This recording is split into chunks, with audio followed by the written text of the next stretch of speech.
Assalamualaikum warahmatullahi wabarakatuh. Halo teman-teman, apa kabar? Di sini kita akan belajar bersama-sama mengenai integrasi aritmatika sosial dalam konsep Islam. Nah, tujuan pembelajarannya apa sih? Yang pertama, memahami konsep aritmatika sosial dalam konteks Islamic value. Yang kedua, memahami konsep bunga persen. Yang ketiga, menganalisis dampak bunga dalam keuangan. Yang keempat, melatih keterampilan aritmatika dalam konteks sosial. Yang kelima, melatih kemandirian belajar peserta didik. Tahukah kalian siapa sih tokoh muslim yang menemukan ilmu aritmatika? Nah, berikut ini adalah penjelasan mengenai sejarah singkat aritmatika.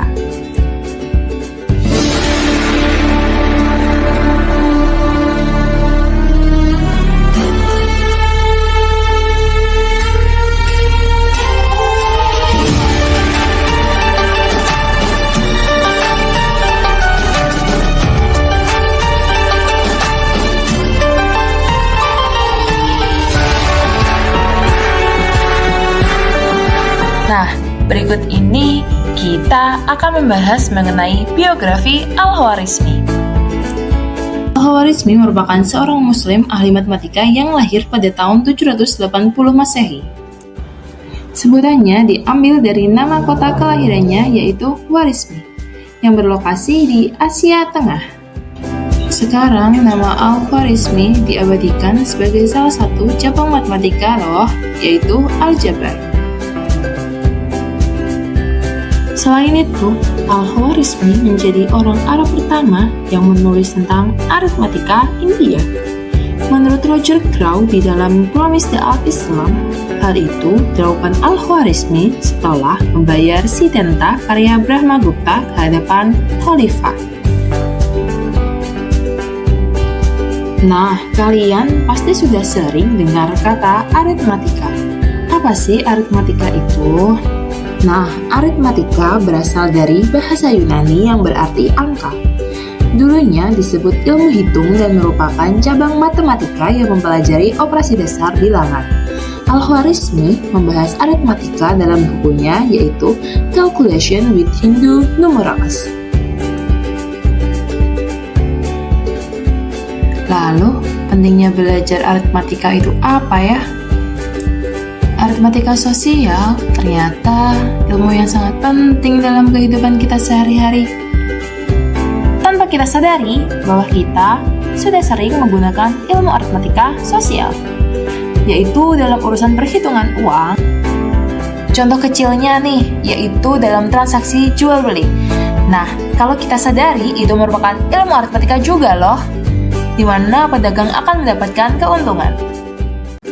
Seperti yang kita ketahui, bahwa pada saat transaksi jual-beli, adanya perhitungan untung, rugi, diskon, dan bunga. Bunga yang di sini bukan bunga tanaman ya. Jadi, bunga yang dimaksud yaitu bala jasa yang diberikan atau dibayar dalam jangka waktu tertentu. Nah, perlu kita ingat ya teman-teman, meskipun begitu, kita sebagai seorang muslim dilarang untuk mengambil bunga atau yang biasanya disebut dalam Islam yaitu riba. Nah, dalam ilmu aritmatika, bunga tabungan juga memiliki rumus loh, yaitu M sebagai tabungan awal, W sebagai lama menabung, P% sebagai suku bunga per tahun. Maka diperoleh rumus yaitu bunga tabungan per tahun sama dengan M kali P%.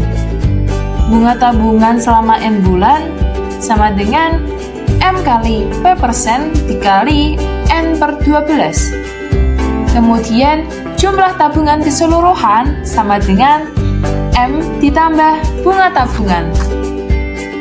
Adapun contoh soal berikut ini. Ali meminjam uang di bank sebesar 2 juta rupiah dengan bunga tunggalnya yaitu 5% per tahun. Hitunglah besar bunga dan uang yang harus dikembalikan Ali selama 5 tahun. Penyelesaiannya diketahui M mula-mula yaitu 2 juta rupiah. bunganya 5% per tahun, kemudian N-nya 5 tahun. Lalu yang ditanyakan adalah besar bunga dan jumlah uang yang harus dikembalikan. Bunga 5 tahun memiliki rumus M kali P persen kali N per 12. 2 juta dikali 0,05 dikali 5 hasilnya Rp500.000. Kemudian jumlah uang yang harus dikembalikan. M5 memiliki rumus M ditambah B5. 2 juta ditambah Rp500.000 hasilnya Rp2.500.000.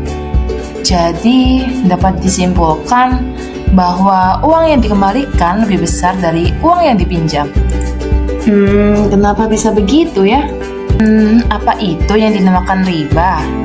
Jadi sekecil apapun kelebihan dari pokok utang, maka itu disebut riba. Sebagian ulama seperti Wali Syarawi, Abu Zahra, dan Muhammad Al-Ghazali mengatakan bahwa bunga bank hukumnya haram karena termasuk dengan riba. Adapun dalil diharamkannya riba dalam firman Allah Subhanahu wa taala dalam surat Al-Baqarah ayat 275. Mari kita dengarkan ayat berikut ini. Dzalika bi'annahum qalu innamal bay'u mithlu riba wa ahallallahu al-bay'a wa harrama ar-riba. Nah, jadi sekarang kita sudah tahu salah satu contoh dari penerapan aritmatika sosial dalam kehidupan sehari-hari, yaitu bunga persen tadi yang ada di bank ternyata dalam syariat Islam disebut dengan riba. Sebagai seorang muslim, kita dilarang untuk melakukannya. Nah, sekarang teman-teman semua sudah tahu kan tentang aritmatika sosial dalam konsep Islam, terutamanya pada materi bunga persen. Maka dari itu, untuk lebih mendalami materi mengenai bunga persen, Ibu mempunyai latihan soal nih, yaitu Devi menabung di bank sebesar Rp6.500.000 dengan suku bunga 10% per tahun. Berapakah besar bunga yang Devi dapatkan dalam kurun waktu 5 tahun dan hitunglah jumlah tabungan akhir Dev-nya pada materi bunga persen. Oke lah, kalau begitu sekian dulu ya teman-teman. Wassalamualaikum warahmatullahi wabarakatuh. Created using Powtoon.